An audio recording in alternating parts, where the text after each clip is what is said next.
So you wanna be a picture book writer, then you gotta write picture books. And you're gonna need a bucket load of bright ideas for titles, plots, and hooks. If you're partial to prose or you're raring to rhyme, then repeat after me. It's a challenge, but I'm gonna tackle each story 1 month at a time with 12 by 12. This book is so funny. What's more hilarious than other people having a bad day? So, this book is written by Chelsea Lin Wallace and got 2024 Boston Globe Home Book Honor. I have to tell you. And I adore this book. And I think for writers, it would be helpful to know how illustrators work on the manuscript. So I'd like to share my working process on this book. It was so much fun to collaborate on this book. So first character. When I first read the manuscript, I fell in love with this character. She reminds me someone I know. I think readers can easily find someone like this character around them or in themselves. So first thing I did was draw out the character to visualize her bright, fun, and little bit silly character. I imagined her wearing all these different colors all at once. A little bit mismatched, but still works well. Of course, Chelsea didn't put description of what she's wearing or how she looks like. I had fun imagining this little girl's wardrobe, her room, her friends, and her secret crush and fear. So these are sketches. And I drew and drew her miserable, frustrated facial expressions and body languages. So by the time I finished the book, I felt like I know her somehow. I guess it's a bit different with what Chelsea had thought, but I think that makes collaboration more fun. So these are more sketches. I think drawing is like writing a draft. When you make mark, you keep editing just like you write these sentences. And I want to see this girl from every point of view. I try to see her on the pages here. But still, this girl was born from the Chelsea's manuscript. So from the very first reading, one of my favorite scenes is this supermarket one. My little sister was like this. When I was kid, it embarrassed us a great deal. You cannot see mom's face. For that reason, I was afraid too much emotion on mom's face might spoil her drama. But honestly, I was a bit jealous of her expressing her emotions so easily with her body. So she looks like my sister a little bit, I think. And this is the finished art. And still you cannot see mom's expression, but I paid much attention to the details in the background. You see even cereal in the box looking at her oddly. At first glance, you only see our main character's dramatic action, but if you look at closely, you see many faces in the background, and you can also find the cricket. But these background characters came much later in the work process. And these are my very first sketches for the first spread. And this is my sketch with the feedback.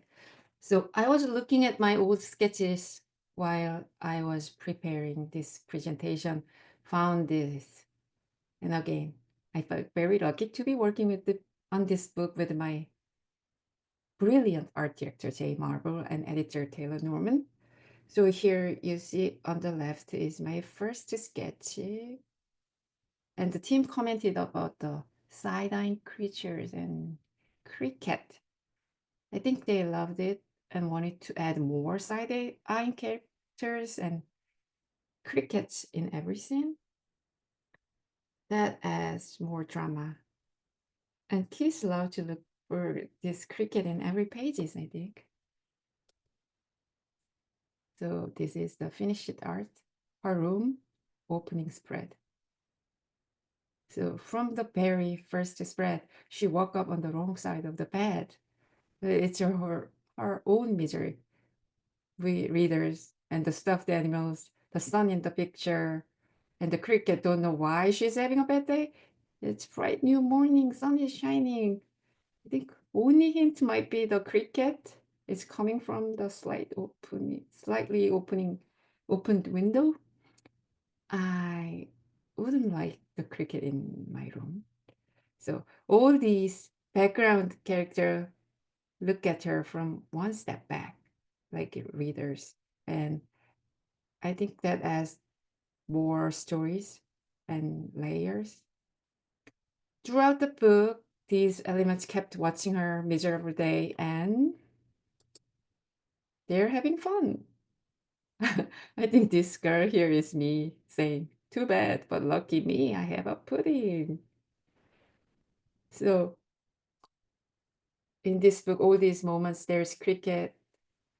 But in my first sketches, this cricket stayed in the room until she comes back. I think it's fun. So now characters were all set and think I should think about the structure. I imagine picture book writers always think about pacing and page turning when they write. One of the things I like about books is that we can read it on our own pace, close and open whenever we want. And what about turning pages? When you think about it, it is so exciting. It's almost magical to think about it. One page you question and turn the page, you got the answer. One page, you're in danger. Turn the page, you're saved. So I think about the book structure now. I actually like this part very much. Many things are possible. So I think about where should I turn the page? What picture should I put in there? I read and picture the images and number them here. Of course, this is very well written manuscript. It has its own structure already. I don't have to think about too much here. Still, I try to divide the manuscript into pages and make thumbnail sketches. So this is one of my thumbnail sketches for this book. What I love about this book is it starts with her morning in bed and follows her day and ends at night in her bed again. It follows her day. I love reading those books which follows kids' everyday life. Those books gave me such a comfort. And I love picture books for that comfort, I think. Also, I love its bookend format. I love those structure and I think it perfectly fit with this picture book form. So when you close the book, the day ends and it starts again when you open the book. Of course, at the end of the book, you become somehow a little different, better and wiser, I hope. And when you open the book again tomorrow, the bad day starts again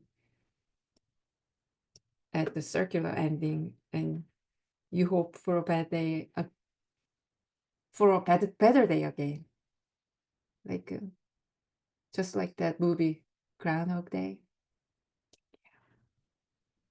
And so after thumbnail sketches, I made detailed sketches here. And as I showed before, I got feedbacks from the team. Their feedback were very right on the point. I add crickets everywhere. And yeah, add more faces. So here's another example. So this character is drama king, very attention seeking. Me, I'm a little shy. So my first attempt was just she crawled under the table, but they wanted to be more dramatic and direct, I guess. So she just dropped her head right on the plate. No facial expression. Personally, I wouldn't do that, but I think that fits. And I made the pasta scarier too.